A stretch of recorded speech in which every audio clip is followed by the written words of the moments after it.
What a game! What a game is full time Newcastle 0 Manchester City 2.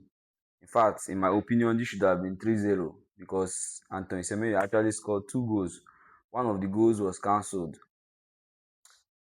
So it was an interesting game as usual. Newcastle is usually very competitive. It doesn't matter. You hear that it's 2-0, it should have been 3-0, and you would think that Newcastle never made any effort, but they were very competitive in the game. They stayed in the game, they gave their best.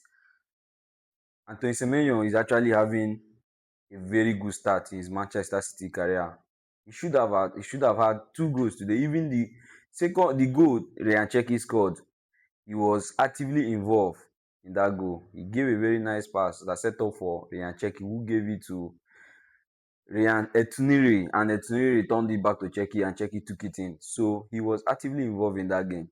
So it was an outstanding performance from him. Cherki, that guy. I don't even know how does other club buy these kind of players. We bought Eberich Eze. I am not gaslighting Eze. I'm not talking bad about him, but it is that kind of performance that Ryan Cherki. I don't know whether it's Ateta that is very stiff. I guess it is Ateta that is stiff. He cannot just do other things. Ateta have to follow down his pattern, and it's why it is easy for teams to plan against Arsenal. Teams can easily plan against Arsenal because they know who will be where. And it's sad because I don't like the fact that I don't believe that Eberechieze is finished. I just feel like it is Ateta system that is watering down some of the players that we have in the likes of Eberechieze and Gyökeres. But let me leave Arsenal matter one side and talk about the game because it was a very good performance from both sides. Unfortunately for Newcastle, they could not get anything out of the game. They lost 2-0, and the tie is in favour of Manchester City. Manchester City likely going to be going to Wembley for the finals.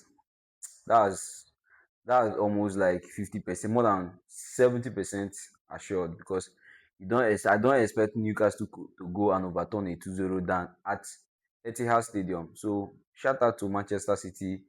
Let's see how Arsenal and Chelsea plays out tomorrow to know who is going to be joining Manchester City at Wembley for the finals of the EFL Cup